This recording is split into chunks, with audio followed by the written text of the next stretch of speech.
সিংহ রাশি ফেব্রুয়ারির শেষ 2 সপ্তাহ অর্থাৎ 15 তারিখ থেকে কিন্তু পুরো শেষ দিন পর্যন্ত আপনাকে বেশ কিছু জিনিস আপনার জীবনে আসবে নতুন।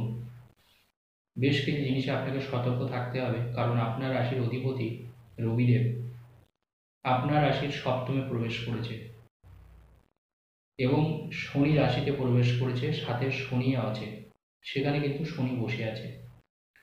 অর্থাৎ আপনার রাশির সপ্তম কুম্ভ, সেই কুম্ভতে বর্তমানে শনি বসে আছে, রবিও সেখানে প্রবেশ করেছে। অর্থাৎ ফেব্রুয়ারির এই যে শেষ 2 সপ্তাহ আপনার জীবনে বেশ কিছু পরিবর্তন আসবে। যেগুলো ইতিবাচক পরিবর্তন সেটাও বলবো, যেগুলো নেতিবাচক পরিবর্তন সেটাও বলবো। খুব মনোযোগ সহকারে শেষ পর্যন্ত ভিডিওটা দেখবেন। আশা করি আজকের ভিডিও আপনার কাজে লাগবে। যদি ভালো লাগে অবশ্যই চ্যানেলটা সাবস্ক্রাইব করবেন, ভিডিওটা শেয়ার করবেন।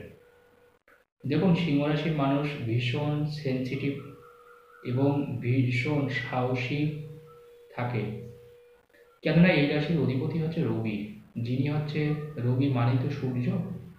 অর্থাৎ সিংহ রাশির মানুষদের মধ্যে সাহসিকতা সবসময় বিরাজমান। তারা সবসময় অন্যায়ের বিরুদ্ধে প্রোটেস্ট করে, প্রতিবাদ করতে চায়। সবসময় সেগুলো হয়ে ওঠে না, কিছু ক্ষেত্রে সেই জন্য মানুষের চক্ষুশূল হয়ে ওঠে। মুখের উপরে সত্যিটা বলে ফেলা সিংহ রাশির মানুষের কাজ। তারা কিন্তু আকপাত না ভেবেই কিন্তু মুখের উপরে সত্যিটা বলে। এটা সিংহ রাশির মানুষদের কিন্তু একটা বৈশিষ্ট্য বলা যায়।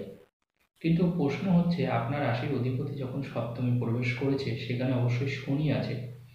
এই রবি এবং শনি আপনার জীবনে বেশ কিছু পরিবর্তন আনবে, কারণ অলরেডি সেখানে রবি প্রবেশ করেছে। দেখুন, সপ্তম ঘরটা কিসের ঘর? সপ্তম ঘর আমাদের ব্যবসার ঘর। আমরা যদি অংশীদারি কোনো কিছু করি সেটারও ঘর।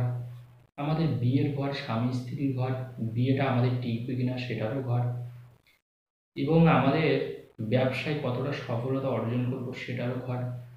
এবং সপ্তম ঘর থেকে আমাদের সন্তানেরও বিচার করা হয়, এটা মাথায় রাখবেন, সেটারও ঘর। পঞ্চম ঘর থেকে আমরা সন্তান বিচার করি, কিন্তু সন্তানের কেমন যাবে সেটা বিচার করি সপ্তম ঘর থেকে। অর্থাৎ সপ্তম ঘরটা আমাদের অনেক দিক থেকেই ভাইটাল। আপনার রাশির ষষ্ঠে বসে আছে মঙ্গল, শুক্র, বুধ। আপনার রাশির অষ্টমে আবার রাহু বসে আছে। তার মানে বুঝতে পারছেন সিংহ রাশি সব দিক থেকে জড়িয়ে পড়েছে।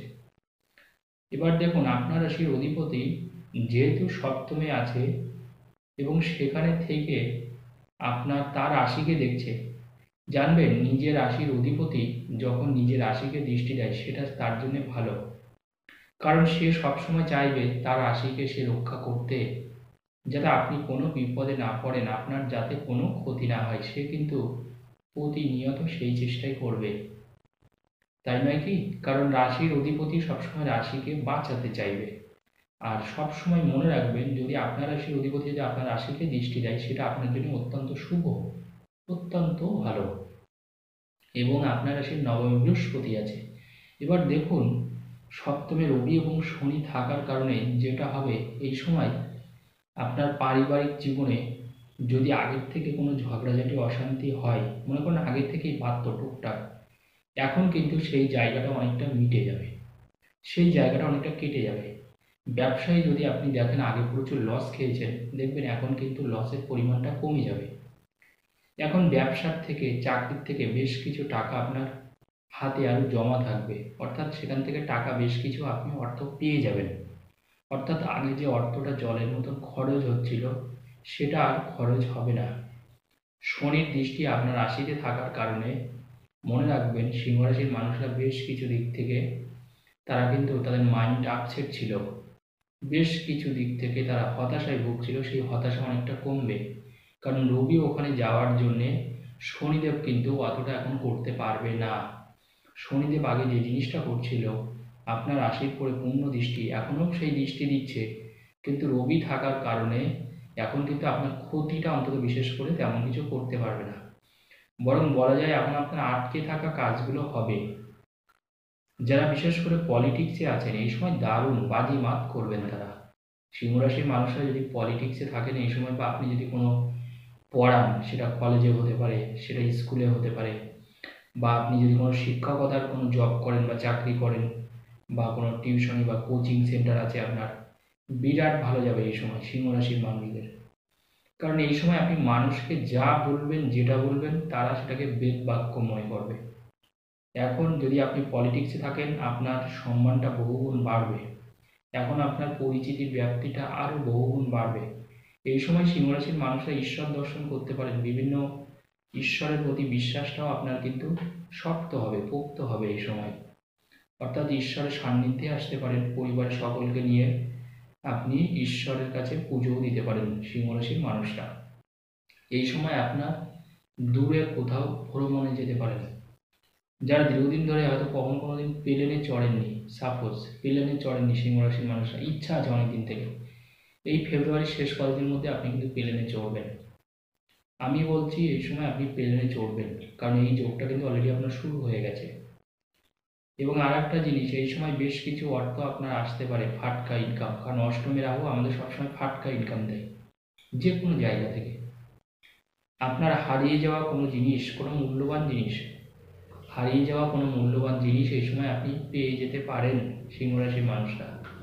এই সময় যারা জমিতে ফসল ফলাবেন সিংহ রাশির মানুষরা, চাষি ভাই বোনরা, তাদের ফসল কিন্তু দ্বিগুণ হবে। অর্থাৎ যারা মাঠের খেতে কাজ করেন বা ফসল ফলান, তাদের কিন্তু লাভ হবে এই সময়। এই সময় খেতে ফসল করে দেখবেন আপনার ফসলের পরিমাণটাও বেড়েছে, আপনার লাভের পরিমাণটাও বেড়েছে সিংহ রাশির মানুষরা। আর একটা জিনিস, রবি এবং শনি আর একটা জিনিস আমাদের করে, এই সময় পিতা পুত্রের সম্পর্ক কিন্তু ভালো হবে। যারা সিংহ রাশির মানুষ, দেখবেন আপনার বাবার সাথে, পিতার সাথে অত্যন্ত একটা মিষ্টি ভালোবাসার সম্পর্ক আপনার তৈরি হয়ে গেছে। স্বামী স্ত্রীর সম্পর্কটাও বাড়বে এই সময়, ভালো হবে, কারণ অনেকদিন থেকে স্বামী স্ত্রীর সম্পর্কটা খারাপ সিংহ রাশির মানুষদের, মানে অতটা মনের মধ্যে মিল হচ্ছিল না, এবার কিন্তু সেই জায়গাটা হবে। আর সিংহ রাশির মানুষদের অনেকে জানবেন, সিংহ রাশির মানুষদের কিন্তু অনেকে তন্ত্র মন্ত্র ক্ষতি করার চেষ্টা করে সিংহ রাশির মানুষদের, কারণ সিংহ রাশির মানুষদের কিন্তু শত্রু হয়। এটা কিন্তু বাস্তব সত্যি কথা বললাম। যারা সিংহ রাশির মানুষ তারা জানবেন আপনার কিন্তু সবসময় শত্রুর পরিমাণ বেশি। আমাদের এই যে যতগুলো রাশি আছে, 12টা রাশি, তার মধ্যে কথা বলা যায় সিংহ রাশির মানুষের জীবনে সবসময় শত্রু থাকবে। কারণ আপনার রাশিতে দেখুন মঘা নক্ষত্র থাকে, আপনার শত্রু থাকবেই, কিচ্ছু করার নেই। তবে এই সময় শত্রুরা একটু চুপ করে থাকবে, একটু অতটা বেশি ক্ষতি করতে পারবে না এই সময়। এবং আপনি একটা জিনিস হবে যেটা আপনি শত্রুকে কিন্তু চিনতে পারবেন এই সময়, মানে কে আপনার সাথে শত্রুতা করছে, কে আপনাকে কালাজাদু করছে, ক্ষতি করছে, এই সময় আপনি সেটা বুঝতে পারবেন সিংহ রাশির মানুষরা। বাড়িতে কোনো ইলেকট্রিক্যাল কোনো যন্ত্র খারাপ হয়ে যেতে পারে, জলের কোনো অসুবিধা হতে পারে, বাড়িতে টিভি বা ফ্রিজ বা এসি বা মনে করুন জলের কোনো কল, এই ধরনের কোনো ডিস্টারবেন্স কিন্তু আপনার বাড়িতে এই ফেব্রুয়ারির কদিনের মধ্যে আসতে পারে, এটা খেয়াল রাখতে হবে। সন্তান কিন্তু হোঁচট খেতে পারে, রাস্তায় পড়ে যেতে পারে সিংহ রাশির মানুষদের, এটা একটু খেয়াল রাখবেন। আপনার নিজের সন্তান রাস্তায় হোঁচট খেতে পারে বা পড়ে যেতে পারে, সেটাও কিন্তু এই কদিনের মধ্যে, এটা কিন্তু আপনাকে খেয়াল রাখতে হবে। ধন্যবাদ, আজকের আলোচনা এই পর্যন্ত। যদি ভালো লাগে অবশ্যই লাইক ও শেয়ার করুন।